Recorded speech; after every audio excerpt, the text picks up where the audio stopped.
Hello everybody, Jeremy Rorty, Rising Phoenix Martial Arts. We've been posting videos on YouTube about self-defense for about 2 years now. Today, we're going to talk about how to defend yourself against an assailant armed with fresh fruit. Here, Jeremy, would you like a banana? Ha ha! Ha! Ha! And then you eat the banana, thus disarming him. And don't forget, restock that groin.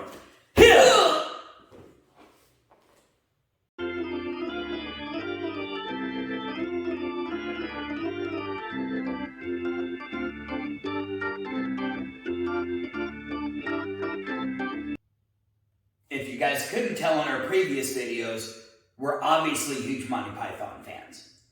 But all jokes aside, I don't really care how many stripes you think you have on your black belt. If you think somebody's attacking you with a weapon and you're just going to take that weapon away from them, you watch too many movies. I'm going to remind you right now, you're not John Wick.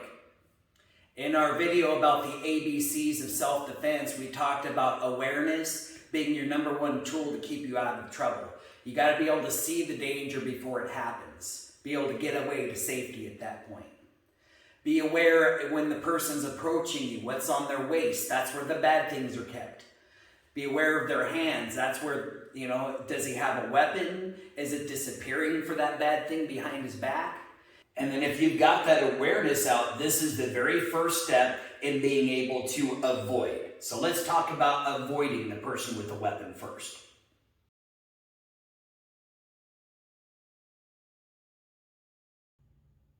If you're using your awareness muscle, that's going to help you avoid a dangerous situation like an armed robbery.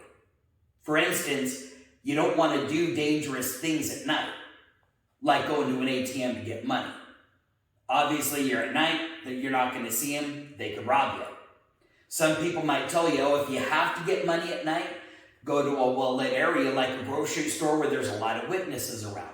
Well, that could be a good idea, but you have to be aware that if you're going into a 7-Eleven, people are watching you go up to that ATM.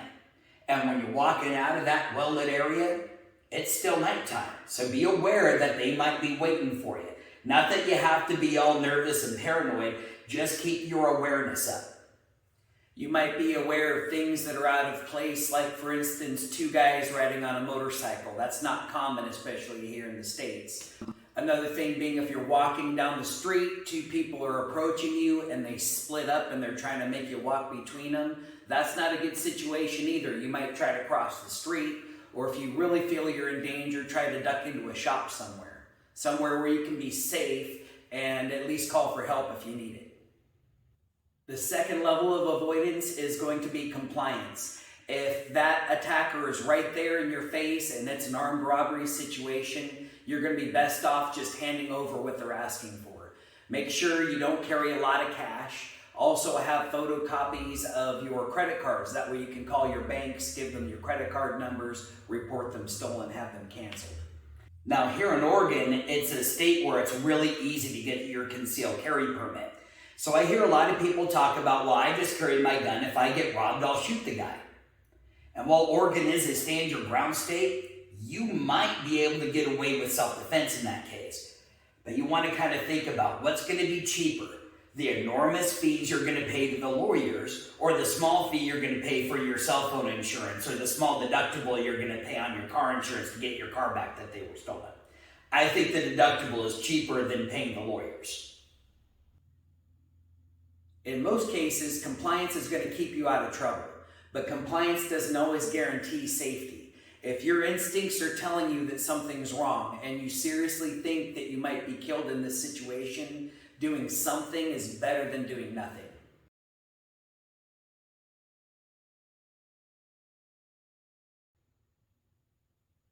If it's come to the point that you feel your life's in danger and you want to take that weapon away, the first thing I need to point out is don't take the weapon away. You don't want to disarm the weapon. Instead, you want to control the weapon and then shut down the attacker's computer. In order to take control of the weapon, I'm going to have to make sure the attacker is distracted first. If he's ready and I'm ready and I just try to move, we're talking about the amount of time it takes to twitch a finger. That's not very long. I'm going to end up getting hurt. Certain things that I'm looking for, like for instance, if they're holding that weapon in that dominant hand and they need to deal with something, a lot of times they'll set that weapon down or they'll just switch it to their non-dominant hand. Either way, there's your good opportunity to get away or try to get control of that weapon. I could possibly create a distraction by taking that item they're looking for and dropping it or throwing it while they're distracted with that. Again, good opportunity to get away or maybe take control of their weapon. Another thing I can do is ask a mind-engaging question. I'm trying to get them to forget about this and think about something else. Like I might ask them, how can I help you?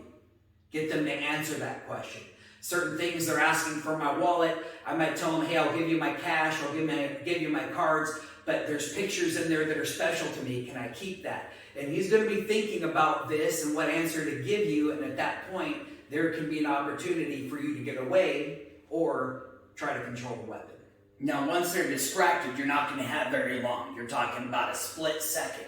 So you're going to have to act right away. So what you're thinking about is being able to deflect the weapon into a safe direction and then ultimately trying to get behind the elbow of the controlling arm.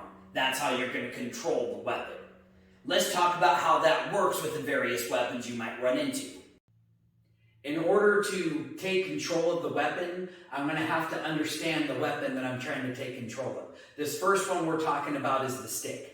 Not very common that I would see him trying to stab me with a stick. I might see these sweeping attacks like a figure eight, but more common is going to be this bashing type of action, like he's hitting me with a hammer, which actually blunt weapons, one of the most common murder weapons besides firearms. So I want to understand how I'm going to get control of that. I'm not going to just, like in the movies, try to catch it while it's in the air. It's not going to work that way. I can take an advantage of having two hands on that weapon, which is what I want if I want to control it. And I make a W with my hands, my thumbs in the middle. So it's making this nice wide point between my fingers that funnels right down in my thumbs. So as he's swinging at me, it's very easy to just trap it and then get a hold of it. Once I catch this weapon, I got to do something with it. I'm going to be continuously driving forward. I want to be able to control that weapon with my body weight, not my arms. If he happens to be changing his movement, I'm going to come right back here. Now I'm behind his elbow. This is really where I want to be. As I'm pushing him along, I can try to trip him. He goes to the ground. I can go down with him. I've got his elbow here that I could probably sit down and break. And at that point, with a broken arm, I can probably deal with taking this weapon away. We'll talk a little bit more about that later. If I happen to dodge this first attack and he's going to sweep with this second attack, I can use the same technique. But the difference being, I'm going to get control right behind his elbow. And still when he swings at me, I want to be driving forward and bring his elbow down. Now again, I can trip him and drive him to the floor. I've got an elbow break. And again, I can deal with taking this weapon away. Now let's talk about the knife. First of all, what if you're being held up by the knife? The knife becomes more obvious on why you want to be on the outside of the elbow instead of the inside. I'm going to come a little close here to show you. If I try to deflect the knife on the inside, his wrist bends that way. It's going to be very easy for him to just swing around and be able to cut me. If I can parry to the outside of the knife, it's harder for him to turn his wrist. He'd actually have to move his whole body position. So again, the key is I want to get two of my hands onto his one.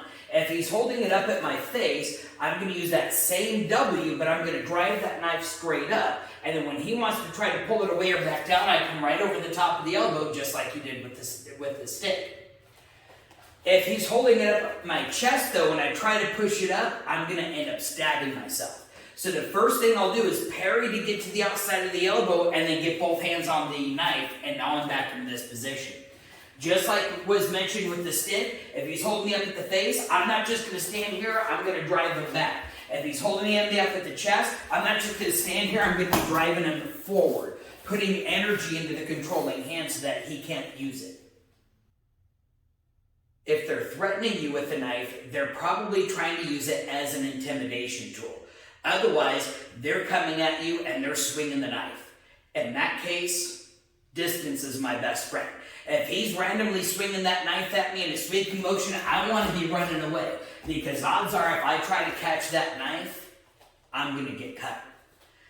But maybe it's not just me. Maybe I've got my kids here, and my idea is, well, I'm going to have to deal with this knife so my kids and my wife can get away to safety. In that case, I'm going to utilize the same thing. If he's swinging it in a downward motion, I can still catch it with two hands like with the stick. I just want to make sure I move out of the way so he doesn't follow through and cut me. He's going to be swinging down, I'll catch it, and I'm going to drive that energy forward. If I happen to dodge the first one and he comes back with the second one, I'm doing the same thing. You'll notice that the techniques against the knife are very similar to the techniques against the stick. The only difference is that the knife, you have a lot more to worry about. The most common attack you're going to see from the knife is what we call the sewing machine. He's just going to keep stabbing and stabbing and stabbing. Problem is, if I block, he's just going to pull it out and stab me again. It doesn't matter. I'm going to have to keep blocking it. The key again is to be able to get two hands on one and control the hand that's controlling the weapon. I'm still going to use my same W, but when he draws that hand back, I'm pushing my body weight forward. I'm going to catch it, and I'm going to drive him that direction. That's going to keep him from doing the sewing machine. As a matter of fact, if I'm driving forward, he pulls back his elbow. It's just helping me drive him forward. Now, from this point, when I have the pressure put on him, when he tries to shove that knife again, I'm just going to come onto this side of his elbow. Now, I just want to show you, we have some striking techniques I can use here. Once I've got control, I can stomp on his foot. I know a lot of people don't like foot stomping, but I'll tell you this. If he's thinking about the knife and I'm trying to take the knife, it's a fight over the knife. If I'm trying to stomp on his toes, he's not thinking about the knife, he's thinking about protecting the toes, then I'm going to take the knife away from him. This technique also works if they're going for their weapon. As soon as their hand disappears, you want to put pressure onto that arm. Now, outside of the pressure on the arm, I want to show the framing from this angle. One frame I can use is putting my head right into his head and neck. That's going to help give me something to push against to make his arm straight. If I can let go with one hand, I can also create a frame with my other hand to be able to create that pressure. The final point I want to make about the knife is what makes the knife so dangerous. The point and the edge. It is so dangerous in so many different directions.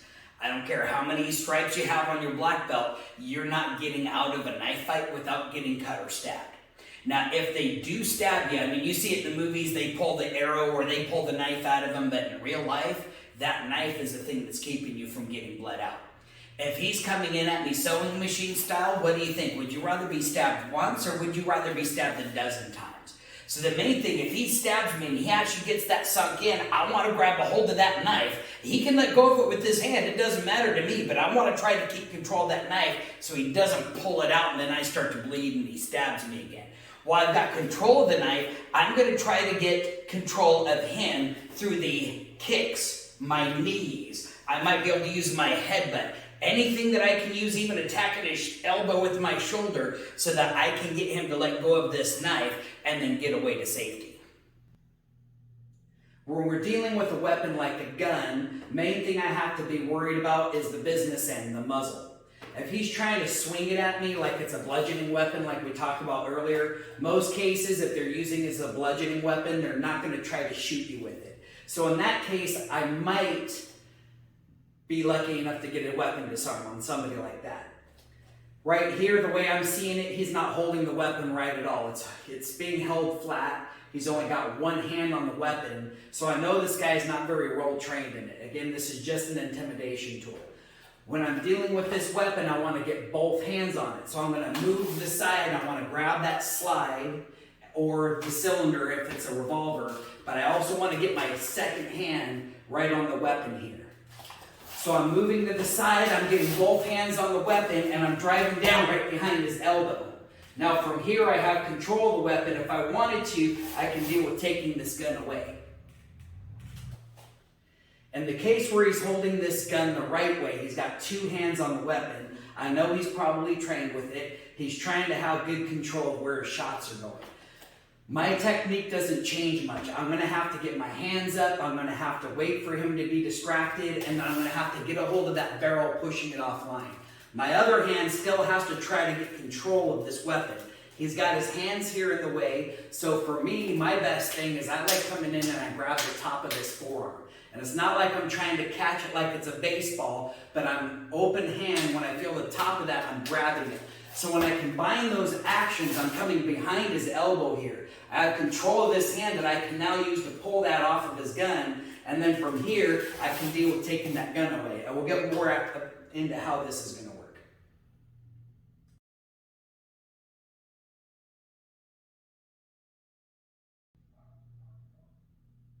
Now let's talk about actually taking the weapon away from the person. Now, if you've watched our self-defense videos, we talk about the weakness of the grip, and it becomes real obvious when you look at the knife here. He's got a thumb and a finger wrapping around the top. If I try to move the knife from here, that's where the grip's at. But you can actually see the handle right here between the fingers. This is actually the direction you're going to be able to leverage the knife out.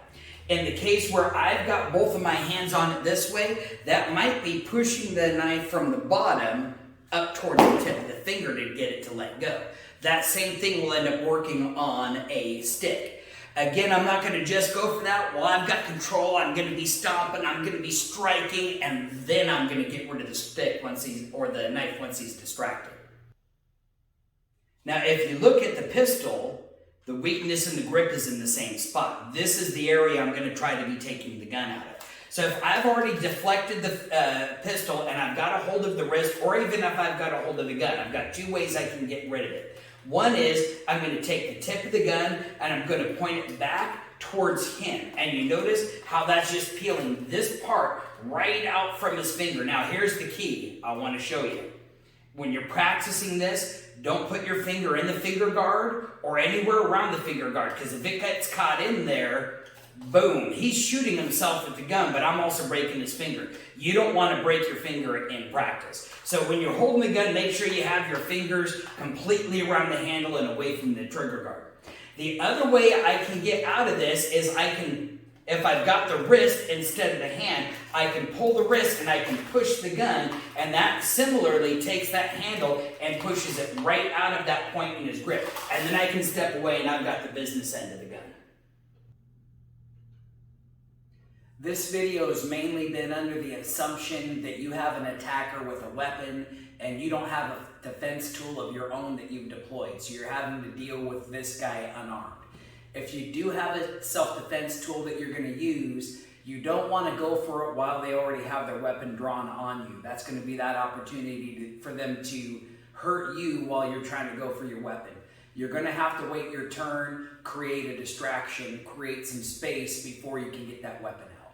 And again, one of the things you want to think about, even if you're in a state that is a stand your ground state, if you pull out that gun and use it in self-defense, you're still going to have a ton of legal fees that you're going to have to worry about. So you want to address the situation. If you don't feel like you're threatened, they just want your car, they just want your wallet, let them have it. That's going to be cheaper than dealing with the legal fees and all the hassle of going to court. And ultimately, hopefully, keep you safe if you're compliant with what they're asking for. And then finally, like we mentioned in all of our videos, we can show you the techniques, we can teach you the principles, but they're no good unless you actually get out there to practice it. So make sure, look for some training in your area. If you're in Southern Oregon, visit dojo2u.com. You'll find us with our class times and locations.